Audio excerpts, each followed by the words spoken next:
napakatindi nung sakit nung ulo ko, no? Parang binibiyak na sa sobrang sakit. Tapos ayan, pansit-pansitan, mas kita, no? At kita nyo mas fresh yung kulay ng kanyang mga dahon. Hugasan mo lang mabuti yan, mga dahon-dahon yan. At ayan, ngayon hapon ang sakit-sakit ng ulo ko. Kumain ako nito, ilang oras lang nawala yung sakit ng ulo ko talaga. Hello everyone, this is Hermes Sunao, Mini Dino Park in Eco Garden, and welcome back sa ating channel. And for today's video, ano ba pag-uusapan natin? Nung nakakaraang araw, napakatindi nung sakit ng ulo ko, no? Parang binibiyak na sa sobrang sakit. Tapos naramdaman nyo rin ba itong ganito na parang mayroong tumutusok, tapos dito sa pinaka kaliwang part ng ating likod dito, sobrang sakit dyan nagsisimula, tapos pupunta dun sa ating mga sentido na hindi na natin makayanan minsan, ano, baka migraine na po yan, ano, kasi yan minsan yung senyales, or pwede rin naman yung sakit ng ulo dahil sa stress, no? And uminom na ako ng gamot, like for example, nag-take ako ng paracetamol, ibuprofen, and parang nawawala lang saglit, tas bumabalik na naman, ano. And sabi ko, itry ko nga ito, no, kasi ito yung talagang nakapagpawala nung matinding migraine ko. Alam nyo ba yung halamang pansit-pansitan, no? Kasi before na take up na natin yan, natalakayin natin yung gamot sa gout, kung paano gagawin, and today yan yung napakabisang nakatanggal nung pananakit ng ulo ko, no? At share ko yan sa inyo sa ating pagbalik. Kaya ako ready na kayo mga ka-MDP. Tutok lang po.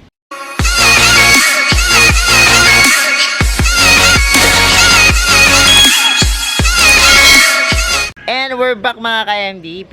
At ngayong araw na to, pag-usapan natin napakahiwaga ng halaman na to, no?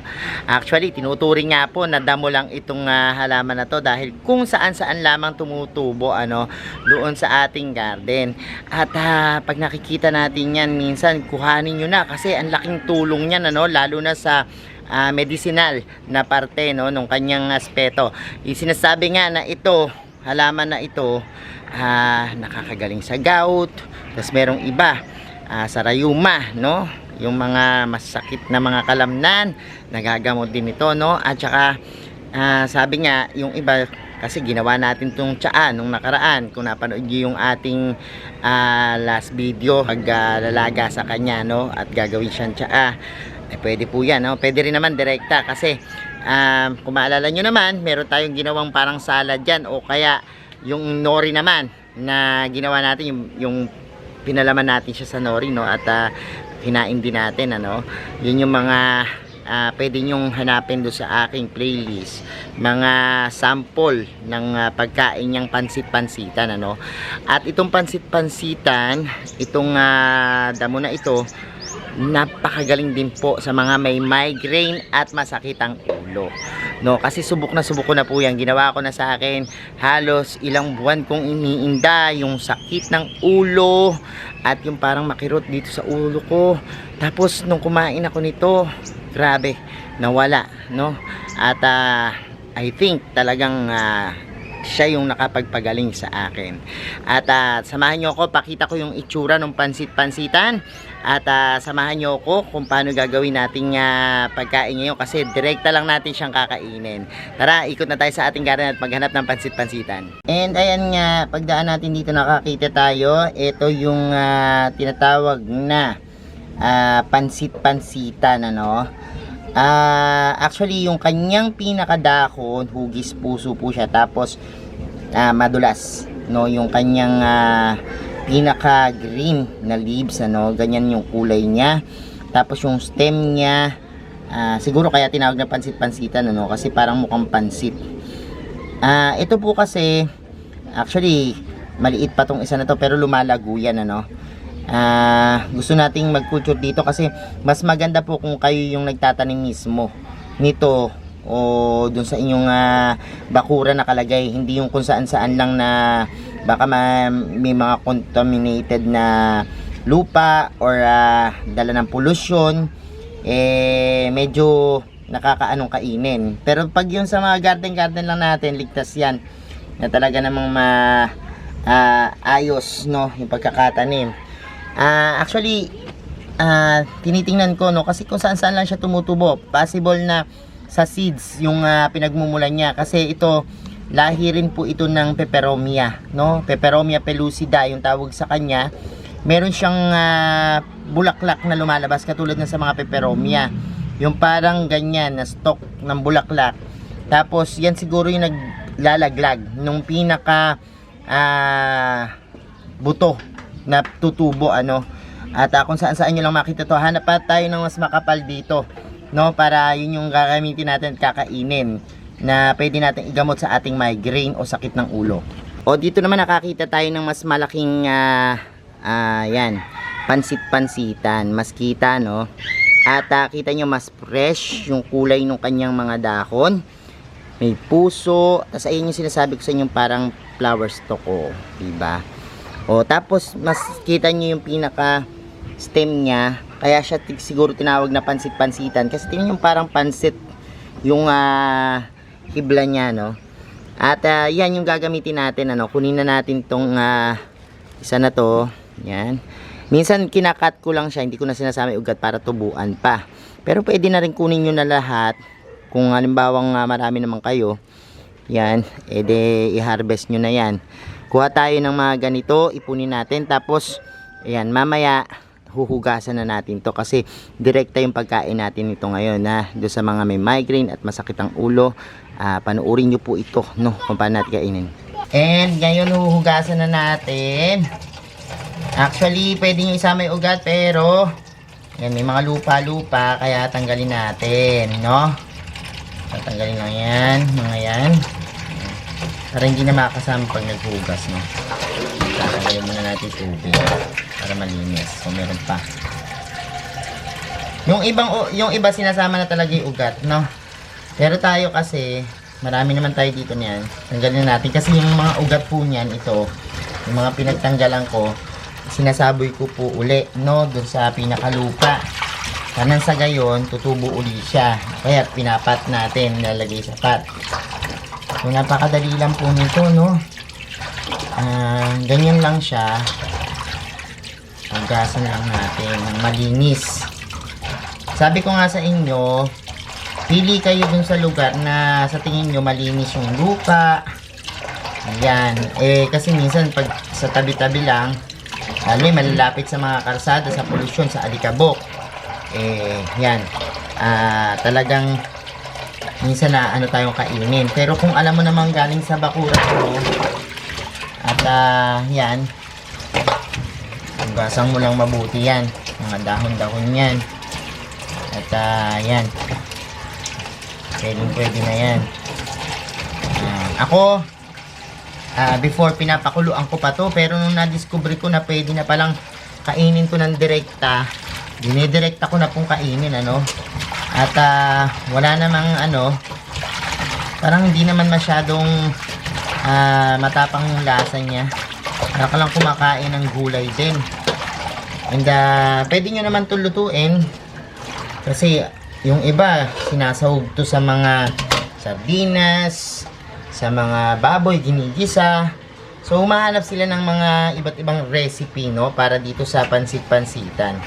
And dahil nga ito, isa na sa mga halamang gamot na naaprubahan na, no, ng DOH. Talaga namang yan, malaking tulong do sa mga walang pambili ng gamot, sa mga nagtitipid, yung mga talagang ang pera nila kasya na lang pangkain, o eto, makakakuha kayo ng lunas. Sabi ko sa inyo, isang beses lang akong uminom nito o kumain nito, natanggal na talaga yung sakit ng aking ulo, no. Tara, at ipiprepare ko lang ito, tapos kainin natin. So eto na, pwede nyo siyang hiwain ng mas maliit na part. Pero pwede rin naman na yan, wag na, no.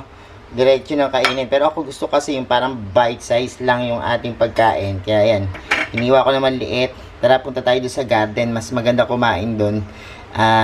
Maganda yung ambience habang uusap tayo. So, eto na yung ating pansit-pansitan at direkta na natin kakainin, ano. At, malutong yan. Actually, ito, pwede nyo lagyan ng konting alat. Pamigitan ng patis, asin, pwede nyo lagyan yan. O kaya yung, minsan ako nilagyan ko magic sarap. Para medyo maging malasa. Ano ba meron dito sa pansit-pansitan at bakit natatanggal yung ating migraine? Kasi nagulat ako, halimbawa, ngayon hapon, ang sakit-sakit ng ulo ko. Kumain ako nito, ilang oras lang, nawala yung sakit ng ulo ko talaga.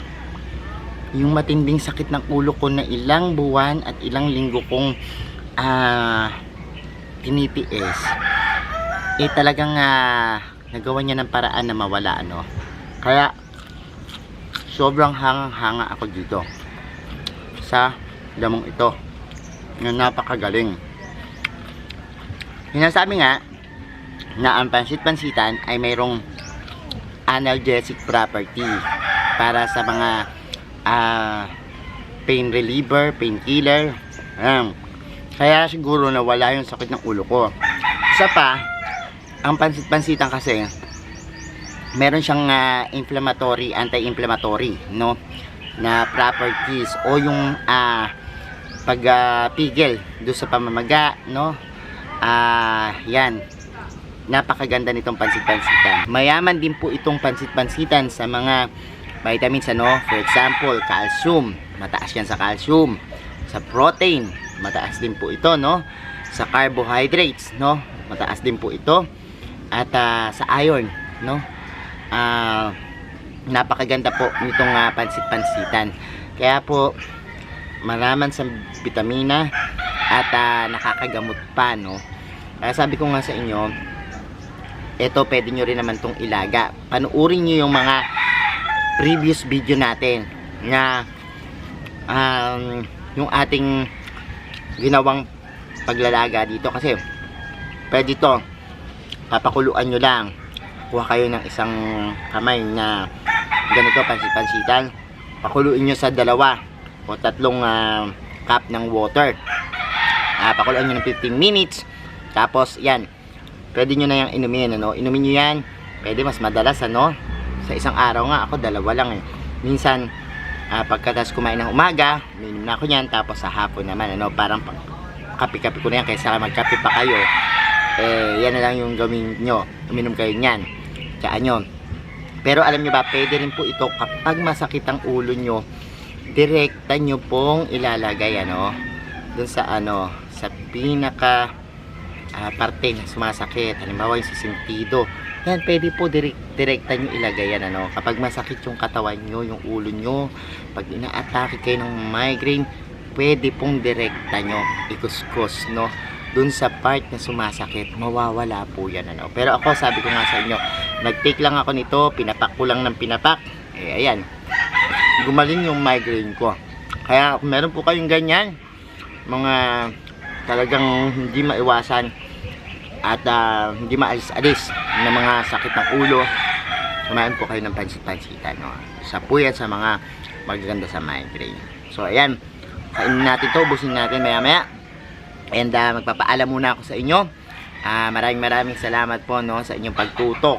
Panuorin nyo pa po yung iba't iba nating yan, video tungkol sa mga halamang gamot, ano, na pwedeng makatulong po sa inyo, no, sa oras ng paghipitan, first aid, yan, emergency. Pwede nyo po yung ma-search dito sa aking mga video, no. Hanapin lang po dyan yung ating halamang gamot na playlist, no. At yan, thank you so much sa inyong panonood, sa lahat na nag-like, nag-share at nagko-comment sa ating video. Isa ba kayo dun sa mga kumakain ito, yung ating tinatawag na pansit-pansitan? And ano yung tawag sa inyo na? I-comment nyo lang po kung ano yung tawag nyo dito sa mga pansit-pansitan, ano. Kasi sa iba, tinatawag yan sinaw-sinaw, yan, sa bandang Visayas and Mindanao, yun yung mga tawag sa kanila, no. Pero dito sa atin, pansit-pansitan yung tawag. Comment nyo lang po dyan kung ano pa yung ibang tawag dito sa inyo. And magpatotoo po kayo dyan yung mga naka-experience nito, yung galing nung ating pansit-pansitan. Ano? At huwag kalimutang mag-subscribe kung di pa kayo nagsasubscribe sa ating YouTube channel. Pindutin po yung notification bell para laging updated sa ating latest uploads, pati po sa iba't iba nating social media accounts, sa ating TikTok, Instagram, Facebook pages. Search nyo na po Hermy Sunaho or Mini Dino Park and Eco Garden, makikita nyo na po yan. Salamat po ng marami sa patuloy nyong suporta at pagmamahal. At sana po lalo pang dumami yung ating subscriber at marami pa tayong matulungan ng mga kababayan sa mga ganitong topic. And this is Hermy Sunaho, nagsasabi po sa inyo ng happy planting. Bye bye. Hanggang sa susunod na video, kita kits.